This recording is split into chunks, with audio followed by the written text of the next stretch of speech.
kita disegani kenapa? Negara sebesar kita, negara yang sedang membangun, kita terkenal tidak pernah default. Saudara-saudara sekalian, kita perlu bangga, negara kita negara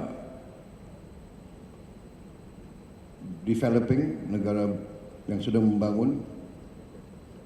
Jumlah penduduk keempat terbesar di dunia, luas wilayah sangat luas, dengan segala macam masalah, suku-suku yang berbeda-beda,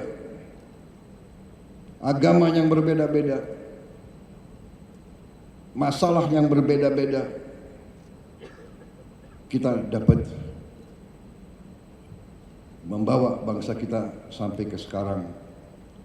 Inflasi yang sangat rendah, pertumbuhan di atas rata-rata dunia. Saya bangga kenapa? Tiap saya keliling, sejak saya Menteri Pertahanan, kita disegani kenapa? Negara sebesar kita, negara yang sedang membangun, kita terkenal tidak pernah default. Banyak negara yang seperti kita, defaultnya ada yang 5 kali, 10 kali, ada yang 13 kali default.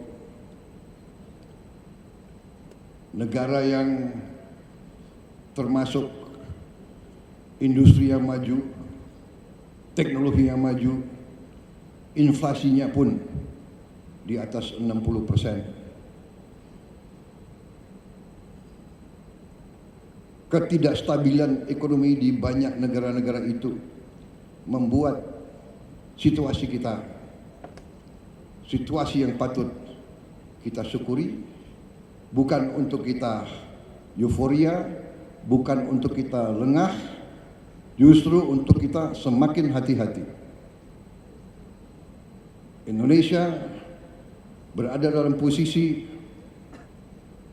yang perlu kita jaga bersama, karena kondisi geopolitik dunia sedang dalam keadaan yang cukup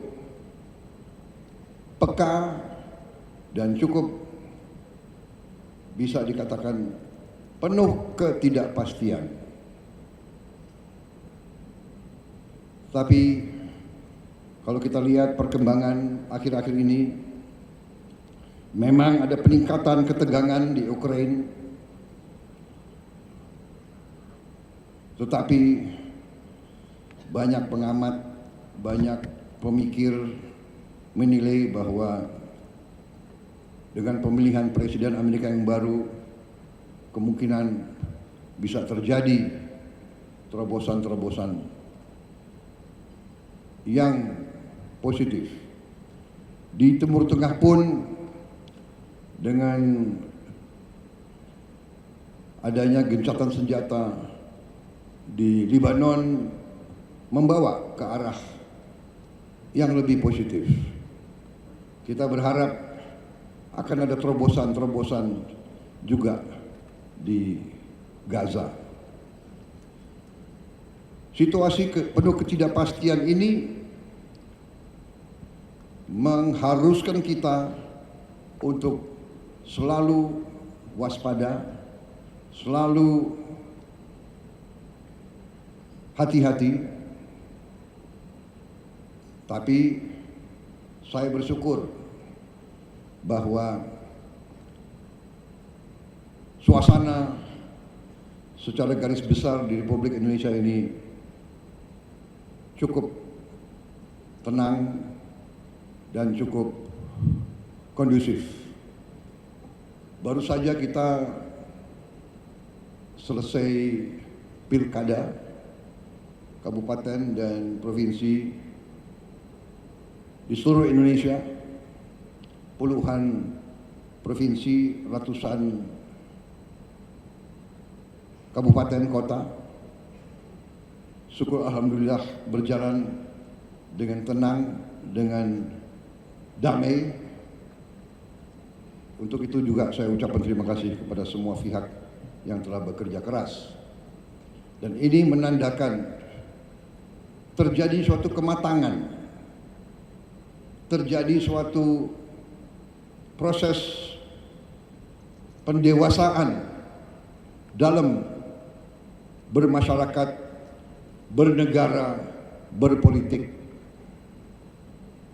bahwa pergantian politik, pergantian kepala daerah itu menjadi hal yang biasa, bahwa kita bisa ganti pemimpin dengan damai melalui kotak suara.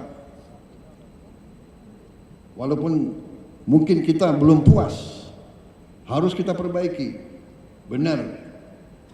Tetapi terjadi menurut pendapat saya dan keyakinan saya suatu proses pendewasaan. Yang menang biasa-biasa saja, jangan euforia. Yang kalah biasa-biasa saja. Yang penting kalau menang bekerja untuk seluruhnya, kalau kalah mendukung yang menang untuk seluruhnya, untuk seluruh rakyat Indonesia.